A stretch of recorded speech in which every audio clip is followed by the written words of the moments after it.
have come to Mount Zion and to the city of the living God, the heavenly Jerusalem, to an innumerable company of angels. Verse 23.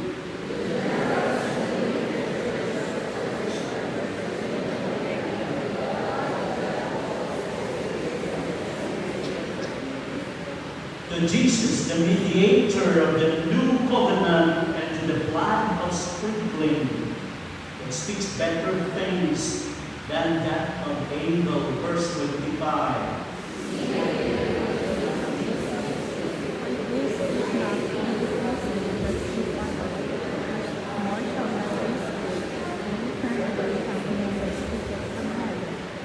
Whose voice then shook the earth. But now he has promised, saying, yet once more I shake not only the earth, but also heaven. Verse 27. This word that once more signified that the making of those things that are shaken, the things that are made, that those things which cannot be shaken nor remain. Therefore, since we are receiving the kingdom which cannot be shaken, let us have grace by which we may serve God acceptably with reverence and godly fear. For our God is a consuming fire. And God bless the reading of His word. Our Father, God in heaven, in ulong balaan, Brahmanan na mga makatag sa kinabuhi, mao ang create, tuga sa kanang langit o kanang. Nag-aay kami kasi kasing Ginoo una dalundan ng binaw sa bukod mong imensahe sa among kinabuhi ang nagkakaroon ang imong ubos na lahat na mawali ang imong tulong with clarity, with power, and with simplicity. Lord, I pray that you will bless us now. For this we pray in Jesus' name. Everyone said, Amen. Amen. Pabalik ko sa kapatid.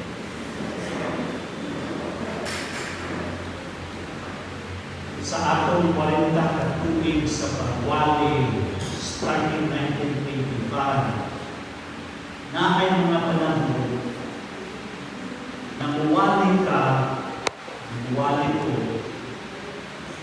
sa mensahe na ang teksto, pero hindi sobra.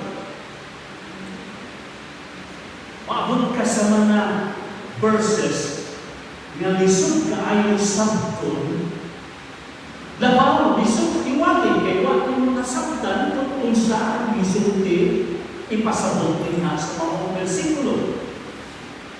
Ang atong teksto na nabutan, mauna na very hard to understand text. Kung you have to tinutang ko, na mo ang ba dito sa chapter 13 na lang, nagtawan na lang nato, kay di ko kasabot ko kung sa'yo both is isunti sa Ginoo sa ato dinig, ato pero siringin man ang atong pagtuon. Verse by verse, we go through it and asking the Lord to let us understand kung saan yung sabi sa Ginoo sa kauna pahin sa kasulatan. Na-realize na ko, and it gives me encouragement, na bisag na kaso, di ay ang mga mahalon na mga butang sa kinabuhi, lisod, kwao, let go. Bulawan. Dili lang ang bulawan ngayon yung ginapamunit niya dahil kasaya. Ang bulawan, dito na ginapukot sa diwalwal sa berigot, nag-adto na diwalwal, nakasunod na kong tanil, na kung grabe kakuyaw maning trabaho sa mga niliro. Ang tanil dito sa diwalwal, nagpagpaon ni ganako, bato. Isang aeroplano, nakasunod dito nilalong sa bukid. Kunya, ang bulawan na sa kilid, so magto, tintilon na nila. So, unsay buhaton, busy. Butap yung pag yung busy, pag-abot ito, dok-dok.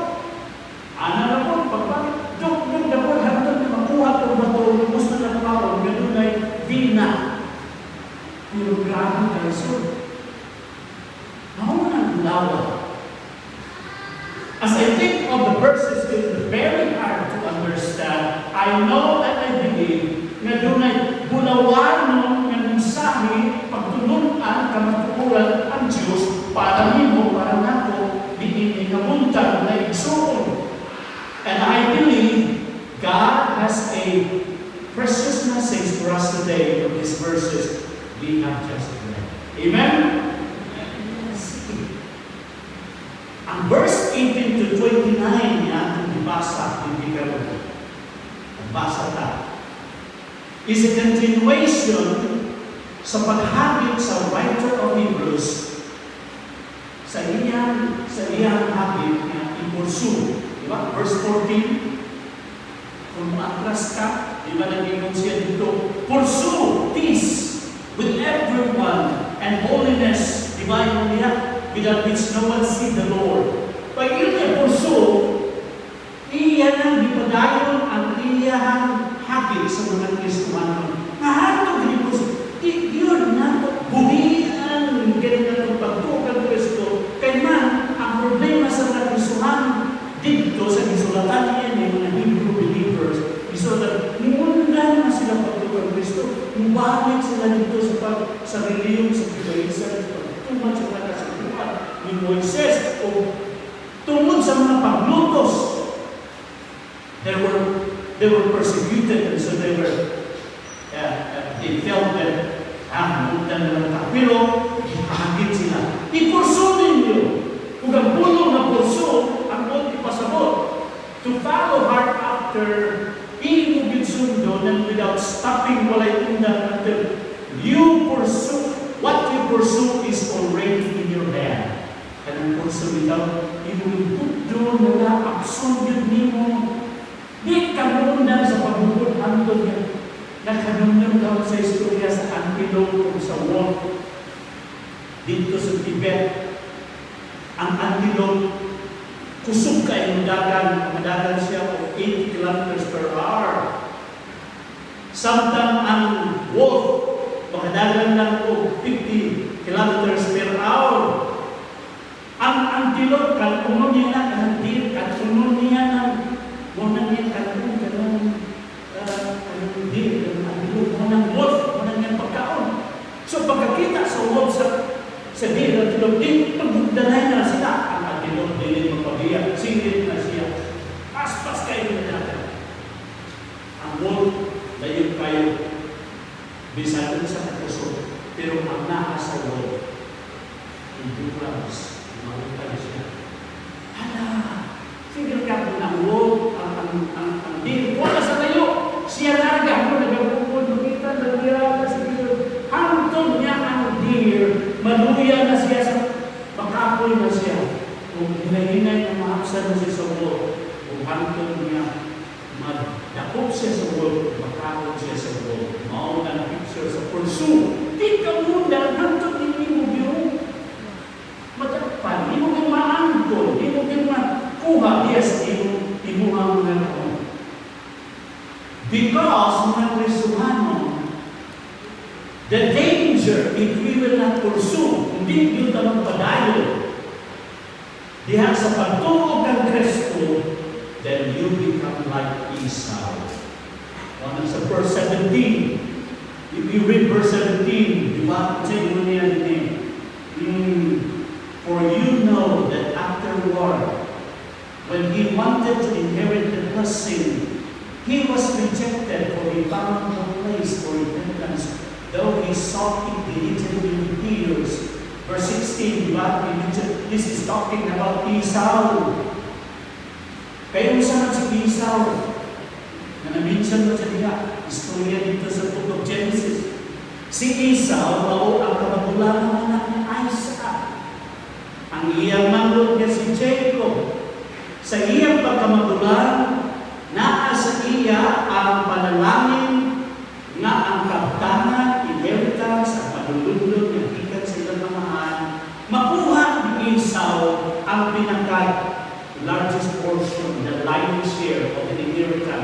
iyan na sa magulang.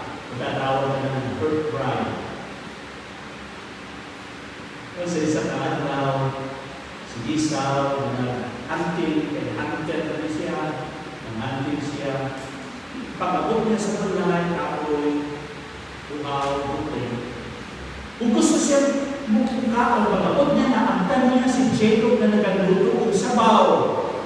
Sabaw sa kambing. Ngali sinigang ng kambing. Lamig kayo. Kung pag-abot ni Esau, ang magulang, malamig kapon, lamig kayo kapon na yung si Esau. Yun si Esau sa iyang brother na si Jacob. Jacob, pagkan ang kubi sa inyong sabaw, pahigop ko sa inyong sabaw. Yun si Jacob ay manoy.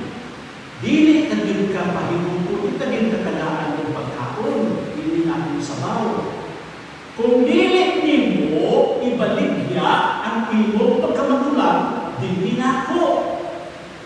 Gusto ni Jacob, inuho ng pagkamagulang, nagkabalo ka mo ang magulang, dunay, ako kayo na-share sa inheritance sa amahan.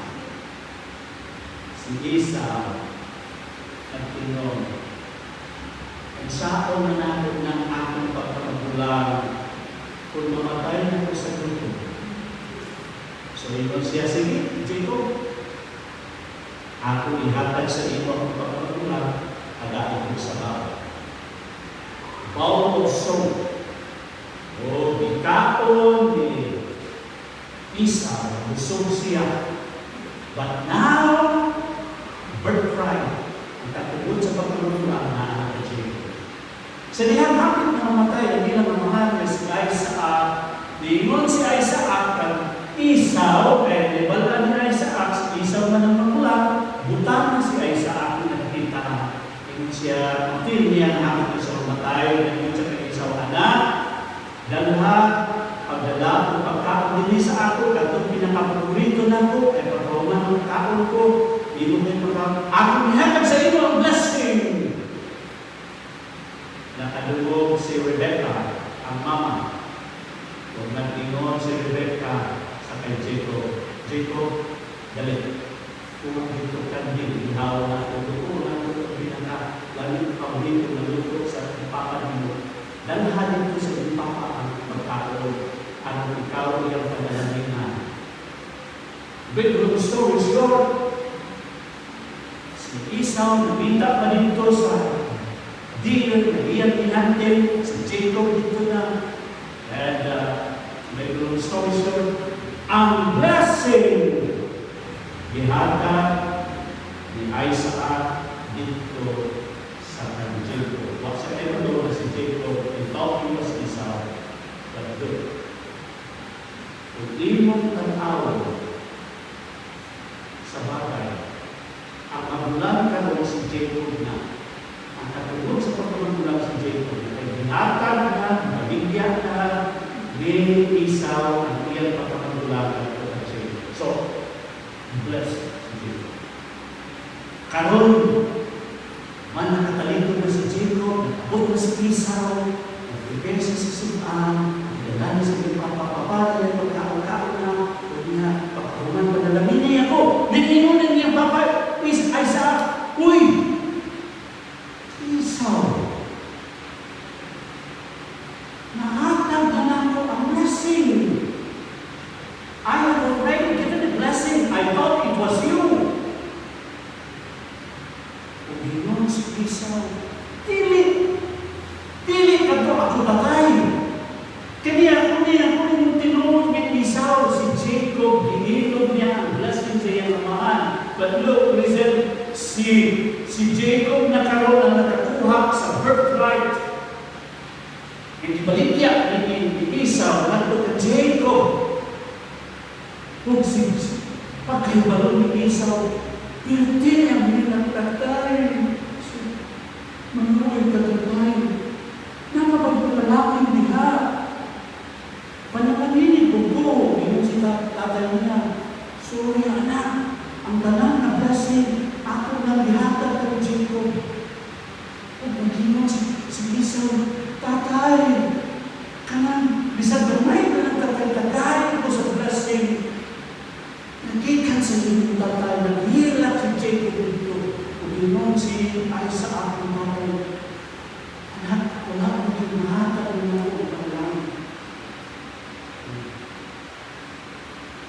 So nawala ang panalangin na unta para sa iya, kaya nang ibalik iya sa isa lang kayahong na sabaw. Umawag ka na gulagway sa daghan ng mga Kristohano niya ang pangunahuna na Esau action has a reversible consequences. And he can no longer undo his choice and its effect. Muna ninyo nga, ulahin na ang tanan. Ano naman maligay ang pagkakamaglang. Karoon gusto niya ang panalangin. Ulahin na ang tanan. Nga ang iyang buhat dunay irreversible, dili na mabalik ang consequences, and he no longer undo, di na niya mabalik ang iyang choice o ang epekto. This is a warning to all of us, mga Kristohano, not to regard spiritual things, our relationship with the Lord, and His blessing lightly. Ayaw din pakadamayan. Ang iyong relasyon sa Ginoo, ang mananangin, spiritual na buta, tanawa sa itabukan ni Sarah. With us, because when you take spiritual things lightly, mga Kristohano, and carelessly exchange in particular things, which is just temporal, then you will miss the fullness of God's blessing, which is eternal. Wow. Kaya kung di mo lang gawin-gumayon, kaya dili na importante, dili mo lang dilindon, kaya mga spiritual mo pumunta, hindi mo lang ibaylo sa mga material mo pumunta, na temporary lang.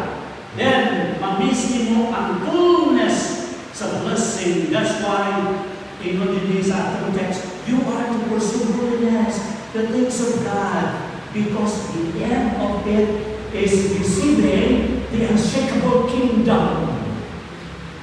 Iibog yun ang padayon ka dun sa imong pagbukod, padayon ka sa imong pagsunod, sa imong pagkalagad sa pagtuo, kaya ang katapusan niya ang pagdawat sa walay katapusan ng ginalian sa Diyos na sa kairo.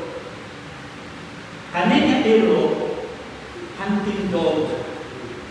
O, may kayo sa magsimon, pag-abot dito sa forest, may kayo sa mamita o manunat na i-hunting. Pag-abot sa iyang kinindog o ganyan amo dito sa forest, ang ilang i-hunting mauli ang deer. Usa. Ingat sa iyan ako, kanang deer, mauli ang buto. Dagan na yun. Ang dog, iyan na yung bukod ng deer. Pagbukod niya na, sige, pas-pas kayo. Gusto kayo dagan ng deer. Pero gibukod sa zero. Saan na bukod kinintilo sa deer, kalit mitabo ang ang baboy. Pagkakita sa doon sa baboy, nawala siya sa iyang pagkukod sa deer. Kung wala na niya gigukod ang deer, karoon na niya gigukod ang baboy na sa pagkukod ang baboy na baboy.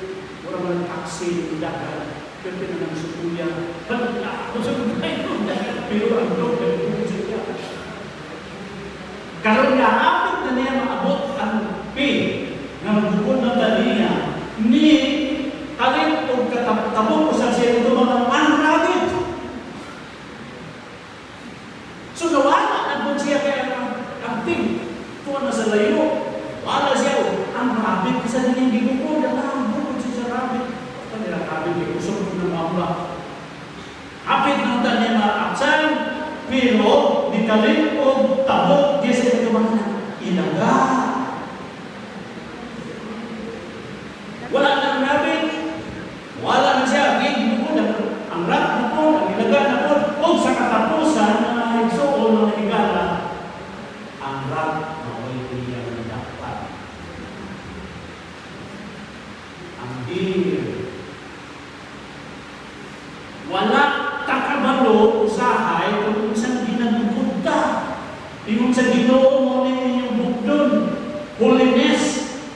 spiritual things, your relationship with God, your faith in God, ang pag-alaga, pagsimba sa Kanya. Pero, agihan na po.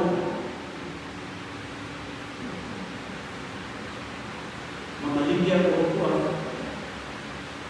o sana ka na taho.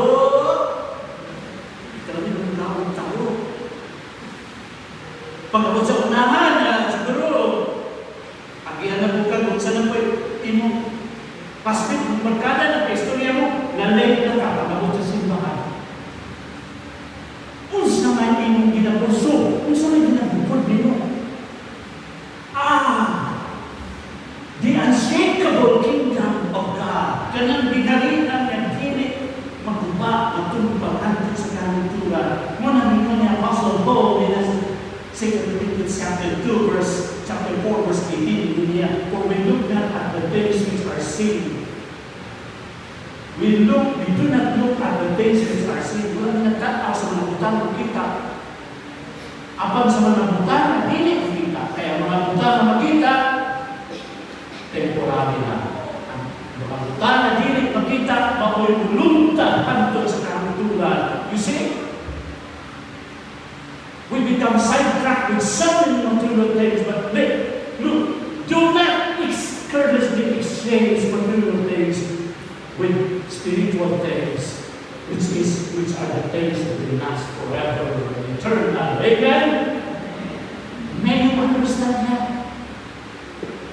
Everything in this world will just pass away. And the heart of the message today is this: that as believers we are receiving the unshakable kingdom, therefore we are to pursue the faith in Christ to the end and bring glory to His name. And dawat kita sa ginarian ng dili kabungkag, dili kaayong busa atong way undang ang bukod sa pagtuog at resto hangtod sa katapusan na dalang himaya kaniya. The question we'd like to consider this morning is, what should we know and do? What should we know? Kung saan dapat na may maluman buhaton, now that we are receiving the kingdom of God. Number one, we need to understand this. Riches exclusive for believers. Hindi mo masaktan na dunay bahandi that there are riches exclusive for believers. Bahandi para lang yun sa mga magtotoo. Verse 18 to 24. That's the hardest part to understand. Mga isuko. And 18 to 22. But let's simplify it as I have understand it. Dito sa Australia, nahalo sa kabukid, wala pareha sa atong Mount Diwawal o Mount Budimon. Ang tawag, Mount Morgan. Pwede natin mag-google. Sa Google na ito na natuwa.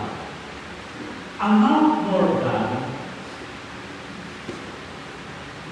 was one time, sa isang hinayon, was the largest gold, silver, and copper mine in the entire world. Bukid ha? Ano na bukid? Sa isang kahigayon, siya ang largest mine, pinakadakot na minahan sa Bulawan, copper, and silver. Bukan na sila kasagaran ng tulog. But before the discovery, wala pa ma-discovery ang mga Bulawan o ang silver, ang copper, and mga bukid na ay mga tao na nagpuyo din sa bukid. Sila mga original owners sa mga lugar. Inutubulis na kaya ilang bukid din matama, hindi maparang mga vegetables, kahoy. Pero yung pobrihan nila. Kung nagpuyog sila dito, sa ilang ang kinabuhin sa grabe ng kapobriyo, yet, a vast of wealth just beneath their feet. A vast of wealth just beneath their feet.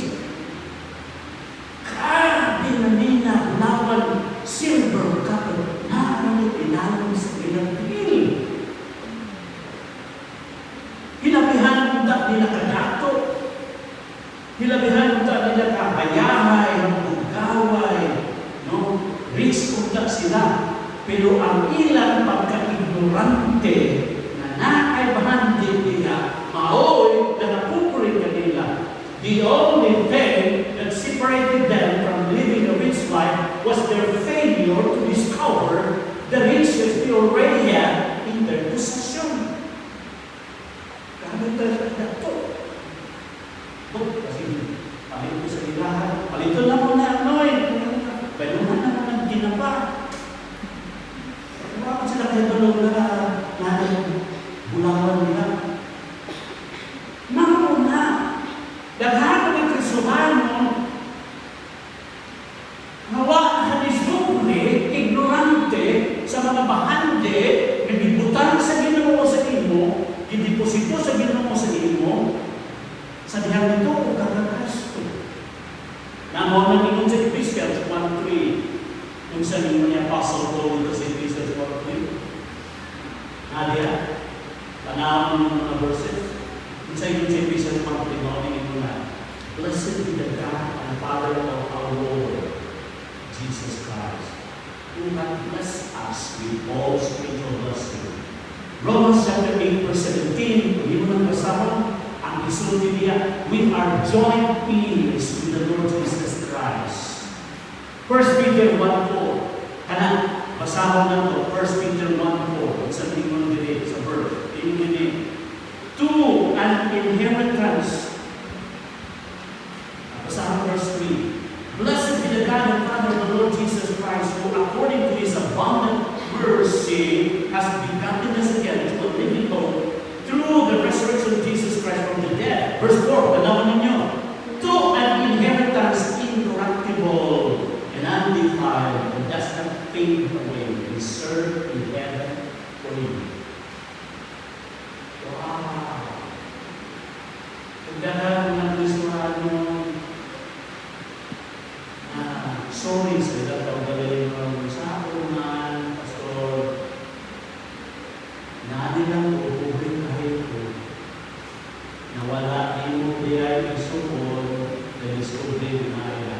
O, dili man lang na bahagi Diyos. Tanaw na ito ang bahagi ng Jesus Christ. From the text, number 1, kung sa mga riches exclusive for believers. Number 1, passage into the presence of God.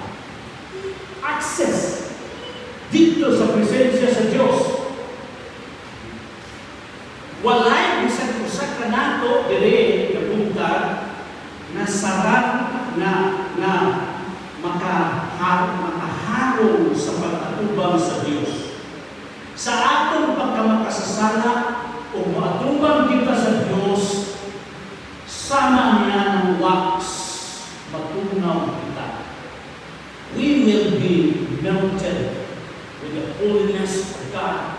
Nobody can, none of us can approach God's holiness. Di yung takadukol niya sa iyang pagkamalaan.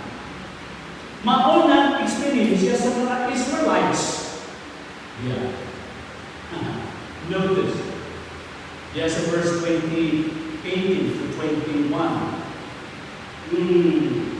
Kung sa mingon nila, or you have not come, dun sa letter, wala ka mo ng sunod, nag-abot sa bukid. He was talking here about mountain. Kung ang mountain and really, disulti din is Mount Sinai. Basahon ng book of Exodus chapter 20, 21. Mauni ang ipasabot din sa verse. Ang experiences sa mga Israelite, sa dihang ang Ginoo gikan sa langit, minaog siya. Dito sa iyang mga katawhan, ang kampo ilan sa Mount Sinai. Mag-ingon ang Ginoo sa kay Moses, prepare ang mga tao, after 3 days of preparation, doon sila dili sa bukid kay naog ko gikan sa langit.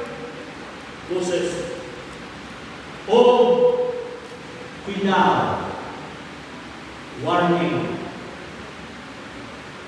babala, walay bisag isa ang hikap sa bukid. Ang hikap sa bukid, paksyon, batuhon, panahon siya, you will be killed. Because you cannot approach that mountain na at that time the presence of God was there. It is very holy. And so the people were there, it was not. And when God descended from heaven, sa nagkanaog na ang Diyos gikan sa langit, mga higala, pintinghan mo ka sa mga tao, ano, ang ilang makita, kina, kalayo, aso, dalugdog, tingog sa trumpeta, and every time musulti ang Ginoo, mauyog ang bukid, mauyog ang yuta. Kung hadlo kayo ng tao, diba? Isa sa pinakahan ng extension na mauyog ang yuta. Mabot lang, hindi ka hadlo. Hindi ka karong balik, hindi ka uyog ang yuta. Dahil yung magbabaan na yung tagpapalaya. Managal na kay hadlo. Every time God will speak, uyog ang yuta. Kung nagbinunan mo ng tao, Moses, di na mo makaya ang kahadlok sa Ginoo. Kanang ayaw na lang siya pasultihan niya sa amo. Ikaw na lang magstorya sa iya o siya magsulti sa iyo. Pili na rin sa amo. Kaya every time na magsulti ang Ginoo, mauyog. Walay bisang isa na makaduol sa presensya sa Diyos. Mauna na sa iyo. Pagabot mo sa verse 22, ang kita mo, dahil na bukid, Mount Zion. O na diya, Mount Zion. Right? Sa ninyo sa verse 22. But you have come to Mount Zion. Ingon sa Pemilo sa verse 18. You have not come. Wala kamo na nagpalihin sa Mount Sinai. Hadto kayo. Inaccessible. Dili ka makaduol diya sa presensya sa Ginoo sa inyong makasasala. You will see yourself how simple you are and how unworthy you are to approach the holy presence of God. It is terrifying yung pagkaya. Pag-iabot sa verse 22 ng ingon ng writer, ingon siya, you have not come there sa Mount Sinai. You have come to another Mount Zion. That is Jerusalem. That is where the Lord Jesus Christ was born, was crucified for our sins. And what happened? Even sa verse 22, you have come, nag-abot mo nila. Kini, nabukid yung inyong naamtan sa inyong pagtuo ng Kristo. Dili mo ipakot sa Ginoo. To Mount Zion, to the city of the living God, the heavenly Jerusalem, to an innumerable company of angels, to the general assembly, the church of the firstborn, who are registered in heaven to God, the judge of all, and the spirits of just men made perfect. To Jesus, the mediator of the new covenant, and to the blood of sprinkling that speaks better things than that of Abel. Wow! Yun sa right na dili. Grabe, pasulod mo sa Ginoo din sa Mount Sinai. Kadili approach sa buwan. Kadili natin madoon ang Ginoo. Dili ka sa Mount Zion. Ipaabot sa Ginoo. Dili nanaan na tayo kaagihan. Kaya naman, you have come, di ba? Ang word na nyo kita, dili sa verse 22, you have come to the city of the living God. Siyudad sa buhay ng Diyos, ang langit ng Jerusalem. Kung ingon niya sa verse 23, to the general assembly of church of the firstborn who are registered in heaven, to God, to Jesus Christ, of Hebrews 3:24, we have access to God, access to Jesus Christ. Even sa Ephesians 2:18, let's read all together, ready begin. For through Him we both have access to the Father and by one Spirit. Sa verse 12, sa chapter 3, sa Ephesians, God already began. In Him and through faith in Him, we may enter God's presence with boldness and confidence. Pinahagi kang Kristo sa pagtuog kaniya, makaduol na ta, nakasunod na ta sa presensya sa Diyos na dunay pagsalit, walay pagpanagana, dili sama niya dito sa Mount Sinai na kunting hadlong kurba kayo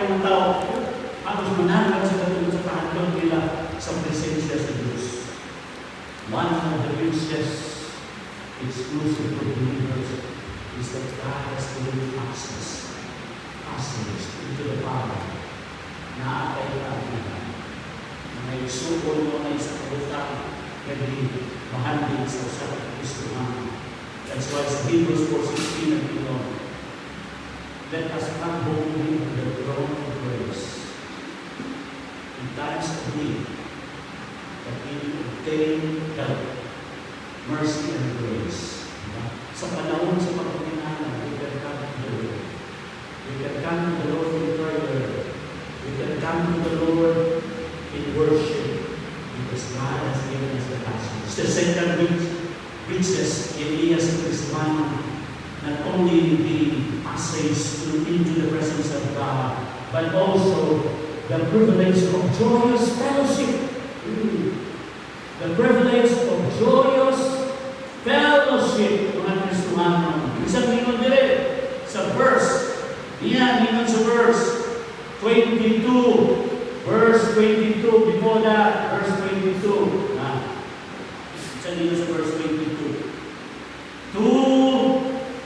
But you have come to the Mount Zion, the city of the living God, the heavenly Jerusalem, to an innumerable company of angels.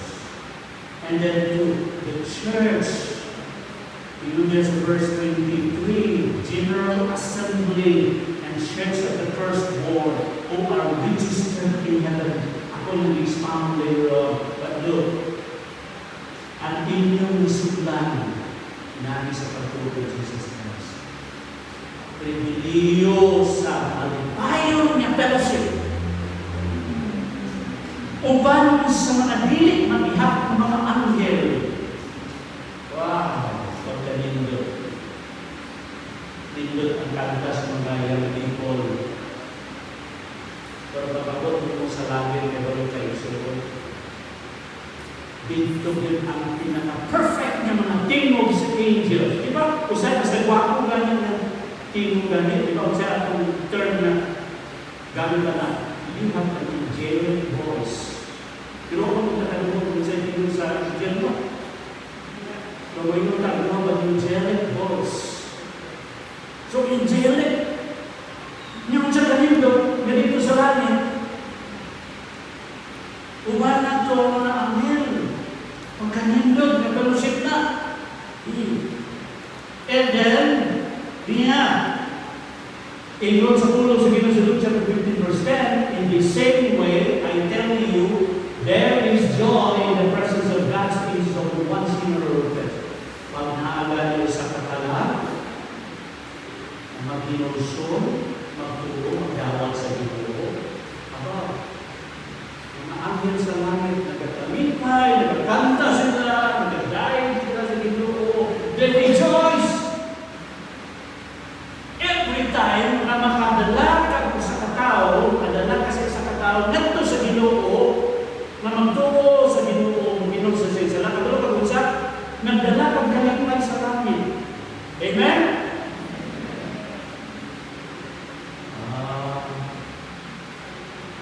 Pagkala ng Kristuano, basta lapit, naluwas na sila sa iyong kaugalingon. Kabalog ka, kung na si Jesus Christ, biyaan niya kita din. Kaya pagkatao niya itong isa na nawala ng kasasama. Diba? Ang isa na nawala ang destiny na kayo pumunta ko siya. Hindi ang gano'n. When was the last time we involved ka sa soul winning, evangelism, mission? Oo na, buluhaton, karong hapon, na kay evangelism, magbisita ka, mag-share ka sa gospel with the prayers na munta, kaning tao, kaning panunay, pagkaila sa Ginoo, magdawat sa kaluwasan, kaya kung magdawat na sila sa kaluwasan niya ng Kristo, ang tibuok kalamitan ng mga anghel. Wow, nagdayon sila, malipayon sila, nagapistahan sila, nagasilibran sila. Anak kay importante ng sulit. Then, not only the privilege of joyous fellowship, passage into the presence of God. Thirdly, the possession of eternal inheritance. Pag-ampun sa panulundong na walay katapusan. Look at verse 23. To the general assembly and church of the firstborn who are registered in heaven, to God, the judge of all, the spirits of judgment made perfect, and were the church of the firstborn, refers to the collective body of believers who have privileged status and inheritance in the kingdom of God. I believe, ang tema niya dito sa Kag-Isaw, at Isaw, na naanan sa kanta sa iya, inheritance, na wanita niya, kay iya mang ibaligya, hindi ang pagkamagulang, wala din nadawat ang inheritance given sa iyahang amahan. Ang mga katawag sa Diyos, ang tawag, Church of the Firstborn. The firstborn, tawag firstborn na, firstborn. Ang doon ipasabot sa firstborn, mga magtutuo na doon ay privileged status o inheritance in the kingdom of God. Meaning, the entitlement of inheritance is given to you by God. No, na. Entitlement, diba? Mga kinitanan. O, sinisip ka una-una siya, sa iyo pa inherit, sa iyo na anak. Diba na, ay na, inheritance. Pangalan mo, niya. Pangalan na mo dito sa iyong isa ka lupa mo, niya. Ako na anak, yaway ka. Itibas pa mo ka. Tao na niya. Patay. Yan ang pangalan na sa iya. Ay, pag-change ko niya dito sa atuli. Hindi yung mga sitwasyon, no? Ginano? Oh. Punto si Isa. Si Isa nanamta sa iyang inheritance. Pero kay di baligya na niya niya pagkamulang. So, buti pa sa modere, the church of the firstborn na privileged status panulundon sa ginarihan sa Diyos. Romans 8:17, 1 Peter 1:4, basa na naman niya sa mga inheritance na isuon. Di ka ngayon, ang importante din niya, the church of the firstborn who are registered in heaven. Inan dito sa English Standard Version. Enrolled in heaven. Enrolled in heaven ang maka-enjoy sa mga eternal inheritance na isuon are enrolled in heaven. I'm going to explain to you that they're wrong, but let me emphasize the word registered in heaven, enrolled in heaven, meaning that believers in Christ have their names written in the book of life, indicating their eternal citizenship in heaven. Dili ka makasunod sa langit kung ang iyong pangalan na lang ito. Iyang nabit na Lucas, na-enroll mo sa PFA. Tama? Balik. Enroll mo ba? Yes. That's why nga mo sa PFA. Kung sa'y gihim mo nimo, araw ka na-enroll sa PFA.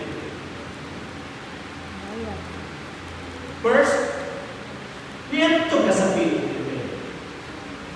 Nag-pick up ka sa application. Ikaduha, kung sa'y gihim mo nimo,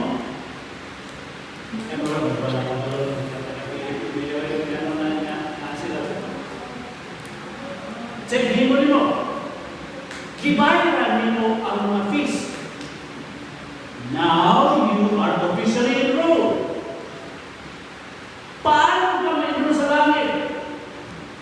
Kinsay imo magtuhan bulan. Walay lain si Jesus Christ lang. Ingon sa John 14:6, I am the way, the truth, and the life. No man comes to the Father except by me. Okay, tulungan ko na Jesus Christ na tulis siya, come unto me, all ye that believe on heaven will. Next. Nato ba yung kasasalat at ako ba sa Bible. Gibayran na ni Jesus Christ ang tinupay ko. Dito sa cross, gibayran na niya. He paid the ransom for our sins. He is the propitiation for our sin. He was the first John. Paid na. And so when you come to Jesus Christ and believe in Him, trust Him as your Lord and Savior, repent from your sins, your name will be written in the book of life in heaven. Imong pangalan na register sa PFA. Perhaps imong pangalan na register dito sa munisipyo, sa City Hall. Citizen ka din sa panahon sa Pilipinas. Ang pinaka-importante na enrollanin mo sa iyong pangalan na ma-enroll ka dito sa langit kaya kuha ka dito sa langit ang limon sa mga kasalatan mo deliver sa dimension ordinary limon sa Lord sa 2015 and anyone, let's read all together again, anyone that found written in the book of life has faith of God.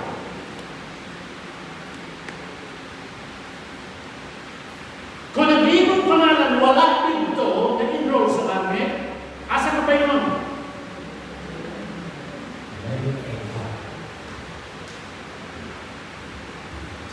Kung sa kayo importante na marehistro ka dito sa langit. Kung ang bahagi lang na marehistro ang iyong pangalan sa langit, dili sa membership sa simbahan, close natin membership importante. Membership sa simbahan. Unahan lang pagtukol kay Jesus Christ. And trust Jesus that He has paid all the penalties, the punishment, the tanang bayad ng Jesus Christ. Pero kung di ka tulong ng Jesus Christ, ikaw magbayad sa iyong mga bayaran tungkol sa kasalanan na atong muhim ang tubanan sa Diyos. Remember, God is a consuming fire. Buti pasabot. Hindi ka maka-eskapo. Wala yung ka-escape.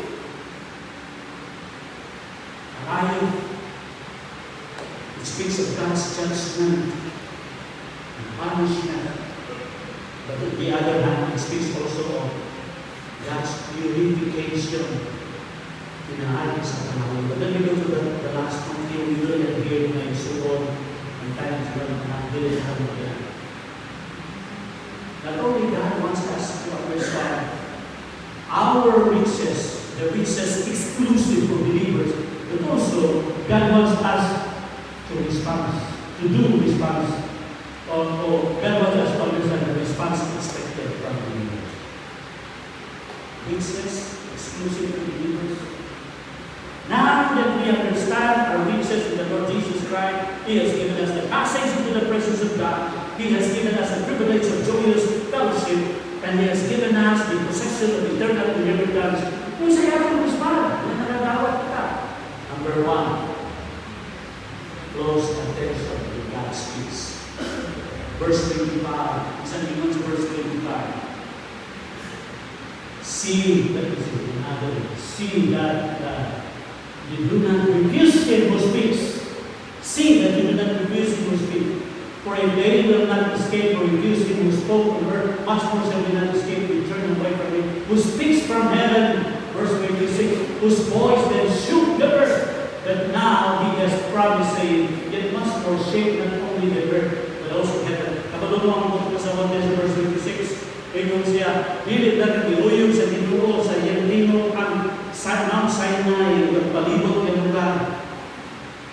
Mutingog ang Ginoo sa ulat sa mga wabot na panahon o ang tanan. Dili lang ang kalibutan o uyog, dili ang apil ang kalibutan. Wow, kahadlok. Grabe kahadlok.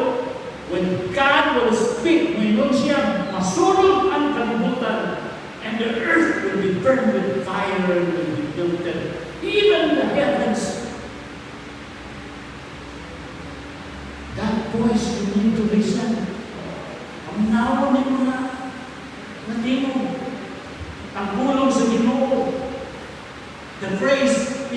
emphasize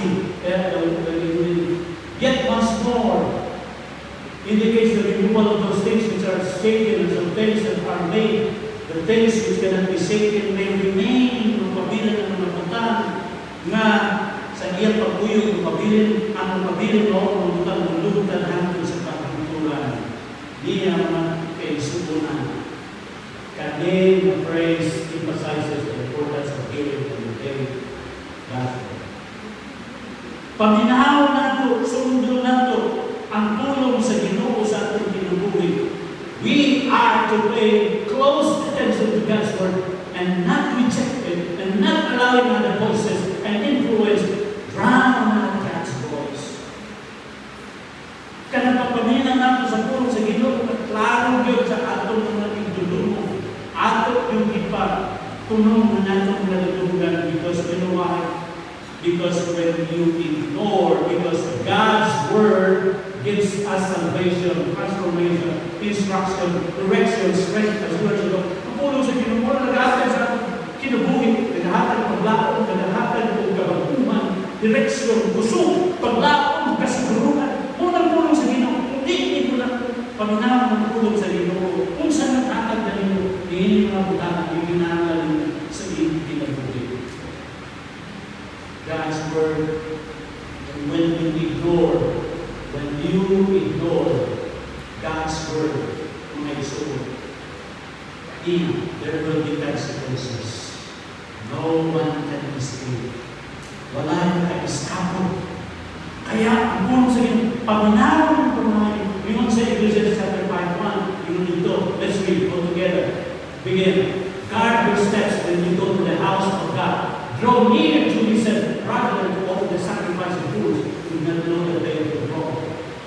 Draw near in order to listen. When we come to church, ang main purpose na ito, matulog sa simbahan, hindi sa unsa ng mga katuyuan, hindi. At tulog ka. Minang po sa tulog sa iyo. Even i-prepare you for the Lord. Pero na ay mga butang sa atong kinabuhi na usahay, bulumos sa tilog sa Ginoo. Ang tilog sa Ginoo dili klaro, radikal. Dili nato pick up ang tulong sa Ginoo. Unsa ka na? When we go to church and look at the cell phones, pala sige scroll dira. Facebook sa Messenger, kamulong tawali. Dili mo madugan maayo because you are not paying close attention.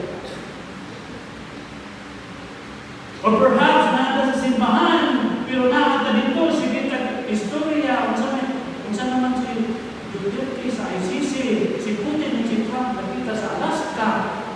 Well, there's a time and a place for that story. But when you come to church, you come in order to listen to the word.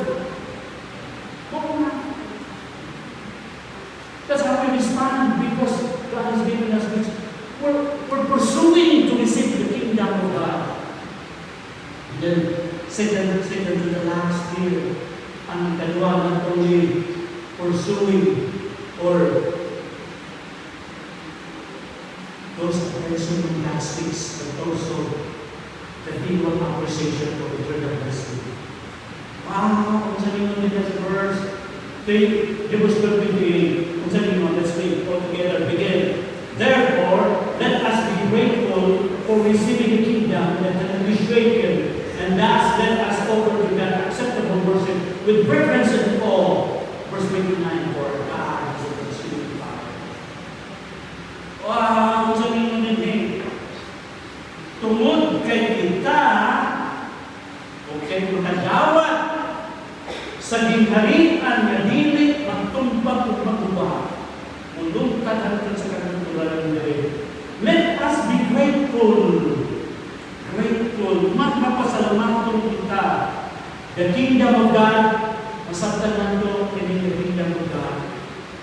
Kung saan nang ginharian sa Diyos, Pastor, kaya mo ginainom, signifies God's reign and rule, both in the spiritual realm on earth, where it is, and on earth, where it is, where His will is done. Ang gingharian sa Diyos, pagpasabot, mao ang sphere, ang realm, ang mga katawhan, ang dapit, diin, ang kabubuton sa Diyos kinatuman. Niya, importante kayo masaktan nila. Kanina phrase, itawag kanina, the already not yet, or the present and future reality. The already, because Jesus Christ is already in our heart. He is reigning in our heart. Kung Kristohanon ka, si Kristo na sa iyong kinabuhi, siya yung pinasunod. Siya ang pinaalala. In a sense, the kingdom of God is in your heart. Hindi sa simbahan, dinasunod na to ang kabubotong sa Ginoo, kini sakop sa gingalingan sa Diyos. But look, He is reigning in the hearts of God. But time would still come that Jesus Christ Himself physically and literally will come down from heaven and will sit up His kingdom in the earth and reign as King of Kings and Lord of Lords. Reign with peace and prosperity, justice and holiness and righteousness. That is in future. Already, not yet. Already, because Jesus Christ is already here living in our life. Not yet, because still in the future has to be fulfilled. The present future reality of God's kingdom, the kingdom of God, look, is the only kingdom that cannot be shaken. Amen to that?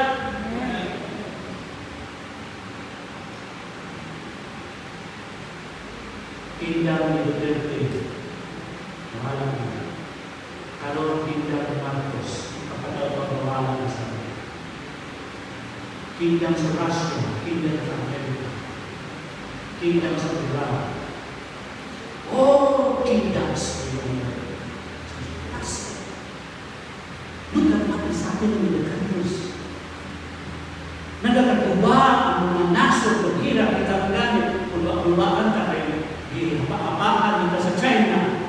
Ay, kung ang China na malupad sa ilang buwas Pilipinas, ang lang. Kasi ang Republic of Hong na ng pamilya natin, kaya buwahan ng Luzon, matunaw ang Luzon, matunaw. But the kingdom that cannot be shaken, hindi magbubatin na tayo. Kingdom of God.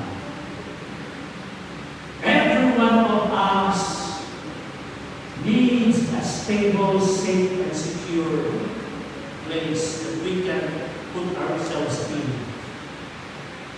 There's no other place so secure, stable, and safe other than the kingdom of God, because this kingdom cannot be shaken. Amen? Pursue your faith in the Lord Jesus Christ, because we are receiving the kingdom. Let me go to the last year.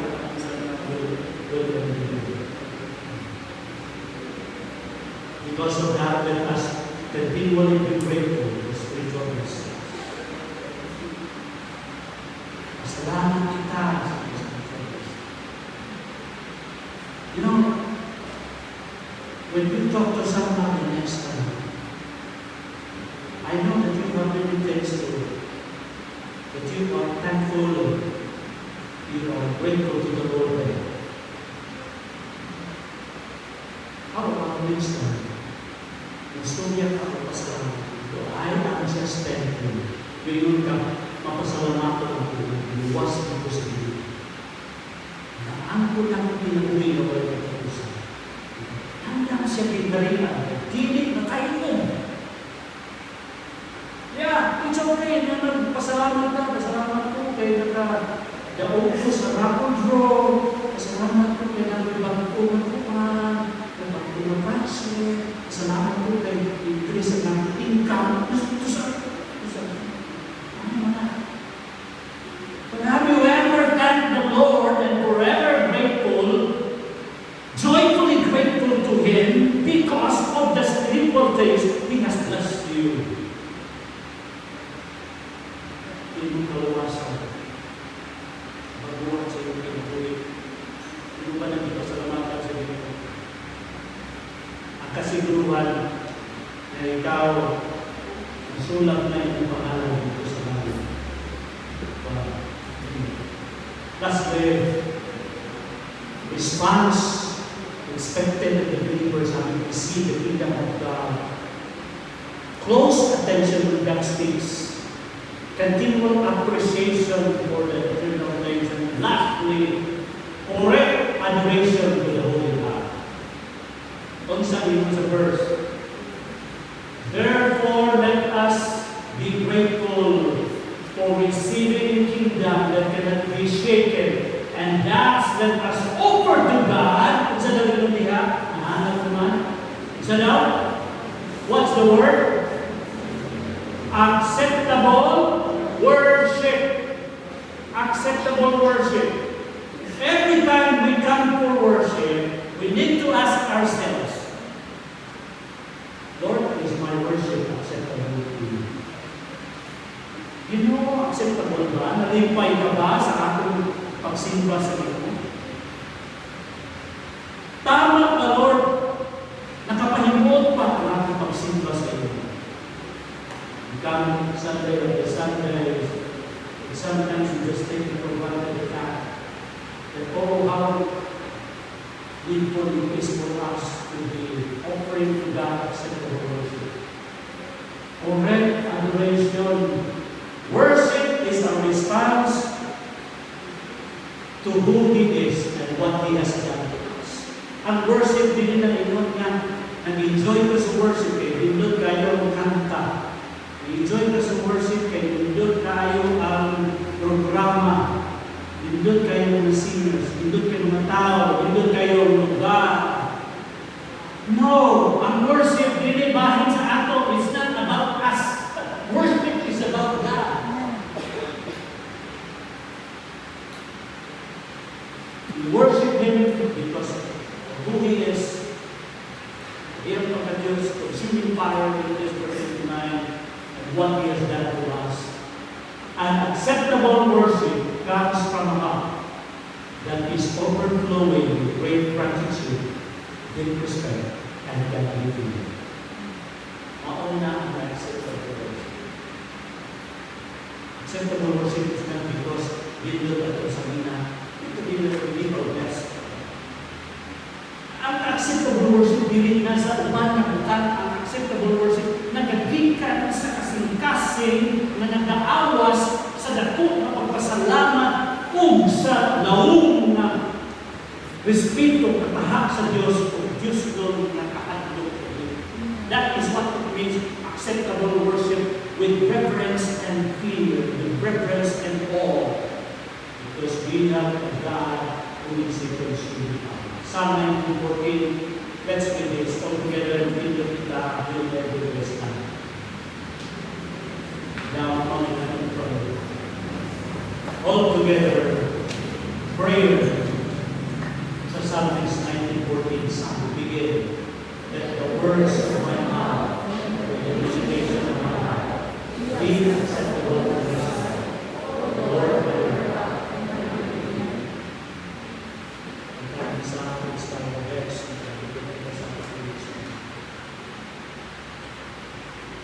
While bowing our heads at the nagpupunta sa ating mga pulong na isuko ng paghigaan. Kung niya ikaw karambong ka, kung ang pulong, ang mensahe sa pulong sa